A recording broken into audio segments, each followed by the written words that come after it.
ওরে ওরে ওরে ওরে, আরে 196তে হিট উড়াই দিয়ে ফাড়াই দিছি আমি এটার। এখন দেখেন ওরে ওরে ওরে, আবার আবার আমি যতই মানে আরপিএম বাড়াইতেছি, মানে পিক আপ বাড়াইতেছি, ততই আমার বাইকের স্পিড কমতেছে। আসসালামু আলাইকুম, কেমন আছেন সবাই? যে যেখানে আছেন আশা করি আল্লাহর রহমতে ভালো আছেন, সুস্থ আছেন। তো আজকে চলে আসলাম এক্স কানেক্টেড 4B, আমার লাল বাইকটা। এটা আমার কাছে ছিল না এতদিন। তো এটার ব্যাপারটা হয়েছে কি, আমি যে মিটারের সমস্যাটা বলছিলাম, যে এটার যতই স্পিড বাড়ায় না কেন, এটা দেখা গেছে 198 বা আরও বেশি, মানে অটোমেটিক সেকেন্ড গিয়ার ফার্স্ট গিয়ারে স্পিড উঠতেই থাকে। যেমন 146, 40, এরকম সেকেন্ড গিয়ারে দেখেন কত উঠা রয়েছে 135। এটার সমস্যাটা হইতেছে যা সম্ভবত মিটারে যে কেবলটা আছে, কেবলটা হয়তো কোন একটা কারণবশত ডিস্টার্ব দিছে।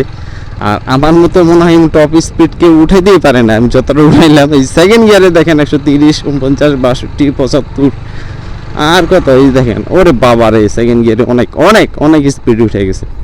তো যেটা বিষয় হইতেছে, আমি একটু খোলামেলা জায়গায় আসলাম এই বাইকটার অনেক কিছু ডিটেলস আপনাদেরকে জানানোর জন্য। বেশিরভাগ এক্স কানেক্টেড যেই সব বাইকগুলো লঞ্চ করা হয়েছিল, প্রত্যেকটার মধ্যে গিয়ার শিফটের সমস্যা ছিল, মানে গিয়ার ইন্ডিকেটর যেটা এই যে দেখেন, এই ইন্ডিকেটরটার মধ্যে কিন্তু একটা সমস্যা পড়ে গেছিলো। এটা মানে অনেক সময় দেখা গেছে কি, আপনার গাড়ি নিউট্রাল নাই, 2 গিয়ার উঠা রয়েছে। আবার অনেক সময় দেখা গেছে গাড়ি আপনার ঠিকই আছে, অটোমেটিক নিউট্রাল উঠা রয়েছে, মানে ফার্স্ট গিয়ারে যখন ফালায় রাখছিলেন। তো আমি আসলে একটু চিন্তা ভাবনা করলাম এই বাইকটা আপনাদের একটু দেখায়, আরও অনেক জিনিস দেখাই। এটার লুকিং গ্লাসগুলো কিন্তু অলরেডি খুলে ফেলা হয়েছে কি, মানে যার কাছে ছিল সে ভেঙা টেঙা আর কি করে ফেলেছে, এই জন্য আমি আর ওইটা করি নাই। তো বাইকটা যদি আপনাদেরকে আমি এই লুকে দেখাই, তো এই হচ্ছে আমার বাইকের বর্তমান অবস্থা। এখন পর্যন্ত লুকিং গ্লাস লাগাই নেই।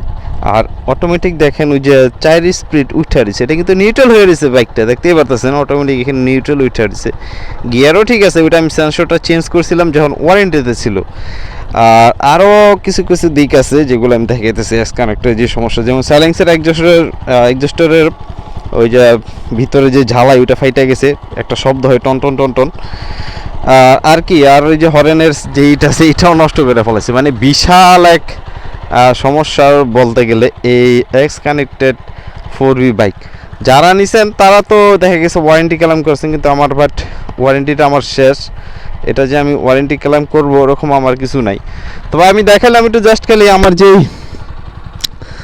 বাইকটা যে অবস্থা ছিল ওই অবস্থাটা ছিলাম। আর টায়ারের দিকটা যদি দেখে, একেবারে লেভেল করে ফেলাইছে, বেশি চলা নেই, মাত্র 20,000 28,000 কিলোর মতো চলছে এই বাইকটা।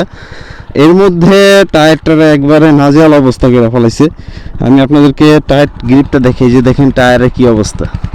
আর এটা আমি অন রাখছি কি জন্য, এটা একটা কারণ আছে, কারণ এটার যে অবস্থা অনুযায়ী যদি আমি এটা অন না রাখি, তাহলে দেখা গেছে এটা আমার স্টার্ট দিতে অনেক কষ্ট হয়ে যায়, ব্যাটারিটা বয়ে গেছে।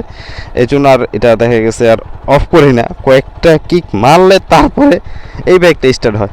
তো অলরেডি আপনারা দেখতেছেন এখানে স্পিড অটোমেটিক উঠে দিছে। তারপরে আমি আরও দেখাইতেছি, এই 28,756 কিলোতে আমার এটা টায়ারটা শেষ। আমি আগে বলি লুকিং গ্লাসটা খুলে ফেলছি, কারণ ভাঙ্গা জিনিস দেওয়া কিছু না দেখাটাই ভালো। তো এই হচ্ছে বর্তমান বাইকের অবস্থা। আর যদি এই জিনিসটা দেখেন এটা একবারে মানে পাতলা হয়ে গেছে বলতে গেলে, চেন নতুন লাগানো হয়েছিল। আর টায়ারটাও এটা হচ্ছে যে ফাইটে গেছে, টায়ারটা দেখছেন কি অবস্থা হয়েছে। মানে এই বাইকটার উপর দিয়ে মানে অনেকটা ঝড় তুফান গেছে। তো আরেকটু শর্ট রাইড দিই আপনাদেরকে, আরেকটু দেখাই টপ স্পিডটা দেখে আরও কি আছে। আবার কি বললেন না যে বাইকের এই অবস্থা, এখানে আশেপাশে আসলে অবস্থা কি, এটা সম্ভবত যে স্পিড কেবলটা আছে, কেবলটার কোনো সমস্যা হয়েছে, এটা বংশাল নিয়ে যেতে হইব। আরও কিছু সমস্যা আছে, ওইটা বংশাল যাইয়ে আমার ঠিক করতে হইব। দেখা গেছে সাইলেন্সারটা যে শব্দটা হয়, ওইটাও আমার বংশাল যাইয়ে ঠিক করতে হইব। তো আমি দেখে আরও কি মানে কতটুকু স্পিড উঠাইতে পারি। টপ স্পিড মনে হয় আমার বাইকের 4B'র মধ্যে এটাই হাই, 198 না জানি কত দেখলাম, দেখি কত উঠাইতে পারি।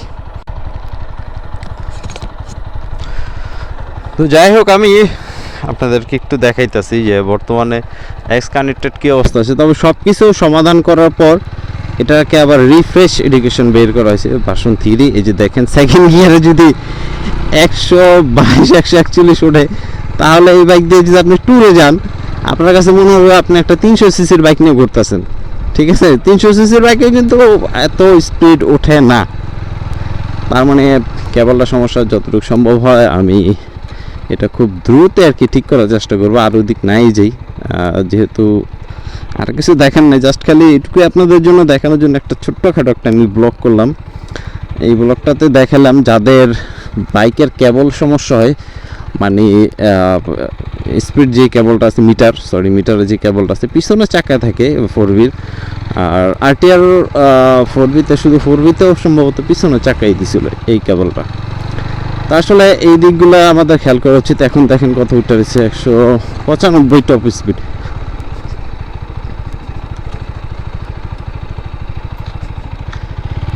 তো এই দিকগুলো যদি আপনারা খেয়াল রাখেন, আমার মনে হয় মানে একটা ফানি জিনিস পাল্লায় পড়ে গেলাম যে টপ স্পিড যদি এত দেখায়, টপ স্পিড এটা কেমনে এত স্পিড উঠলো বলেন।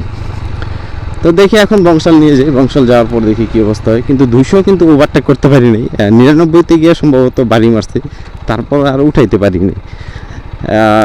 এরকম হয়তো অনেকের বাইকের সমস্যা হইতে পারে, আমি যতটুকু জানি, কারণ এই টপ স্পিডের সমস্যা হইতে পারে। আবার দেখা গেছে এক সময় গিয়া মিটার অটোমেটিকলি ঠিক হয়ে যায়, মানে ওটাই অটোমেটিকলি কাজ করে, যেমন রিয়েল যে স্পিডটা আছে ওইটা দেখায়।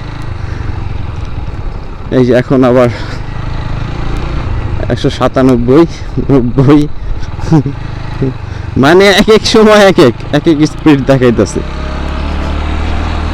আবার এই যে গিয়ার পিক আপ বাড়াইলে স্পিড কমে যায়। তো আসলে এই জিনিসগুলো আপনাদেরকে একটু দেখালাম, আর সমস্যাটা ইনশাল্লাহ আমি সমাধান করার চেষ্টা করবো। এটা কিছুদিন পর আমি বংশাল যাওয়ার পরে এটা আসলে মেন কারণটা কি ওটা খুঁজে বের করে তারপর আমি এটা সলভ করার চেষ্টা করবো। হয়তো অনেকেরই এরকম সমস্যা হয়েছে, যে আমার যে শুধু তা না, আরও অনেকেরই এই 4বিতে নানান ধরনের সমস্যা পাইছেন। বেশিরভাগ গিয়ার শিফটের যে সেন্সর থাকে ওইটা সমস্যা, আরও বিভিন্ন ধরনের মিটারের সমস্যা থাকে। তো অনেক কথা বললাম, যদি ভুল হয়ে থাকে ক্ষমার দৃষ্টি দেখবেন। আর ভালো লাগলে, যদি এই ভিডিওটা ভালো লাগে, ইনশাল্লাহ শেয়ার করতে পারেন। আজকের মতো এখান থেকে বিদায় নিচ্ছি, দেখা হচ্ছে আপনাদের সাথে পরবর্তী যে কোনো নতুন ব্লগ নিয়ে। এখান থেকে বিদায় নিই, আবার বলি ভালো থাকবেন, সুস্থ থাকবেন, চ্যানেলটা চাইলে সাবস্ক্রাইব করবেন। আল্লাহ হাফেজ। এখনও 4, 3